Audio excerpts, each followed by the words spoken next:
First, We Make the Beast Beautiful by Sarah Wilson. I picked up this book because I was looking for a fresh perspective on managing my anxiety. First, We Make the Beast Beautiful intrigued me because it promised a more deeply personal and unconventional approach to understanding and living with anxiety. I was really hoping to find comfort and practical advice from someone who had been through similar struggles. Before reading this book, I was wondering if it was going to be a little too abstract or philosophical, but what I found was that it was heartfelt, honest, and relatable exploration of anxiety. Sarah Wilson's writing is deeply personal and refreshingly candid, which made the book feel like a conversation with a close friend. This book begins by delving into Sarah's own journey with anxiety. She shares her experiences and various methods she's tried to manage her condition, and I really appreciated how openly she discusses her challenges, making it clear that managing anxiety is going to be an ongoing process. Her vulnerability set the tone for the rest of the book, which made me feel really understood.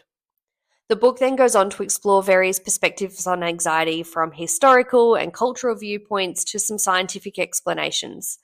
The author integrates insights from philosophers, scientists, and spiritual leaders, which added depth to her narrative and helped me see anxiety in a whole new light.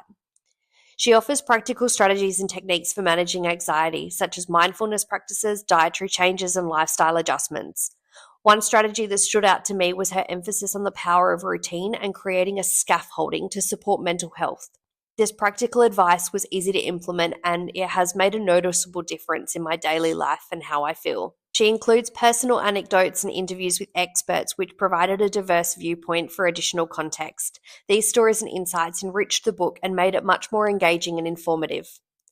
The book then concludes by encouraging you to embrace your anxiety and see it as a part of your unique identity, which I really needed to hear. The author emphasizes the importance of compassion and self-acceptance, and she offers hopeful messages about finding beauty and meaning in the struggle with anxiety.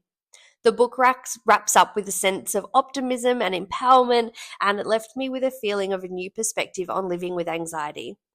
One thing that I also really loved about the book was the visuals. So it includes beautiful illustrations and thought-provoking quotes that complement the text and provide moments of reflection. These visuals added an artistic touch to the book, and it made the reading experience more enjoyable and immersive.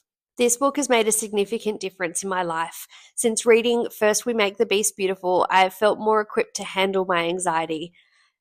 The author's approach of embracing and understanding anxiety rather than fighting it has been quite a mindset shift for me. I've started to incorporate some of her practical tips like mindfulness exercises and creating a structured routine, which have helped me manage my anxiety more effectively.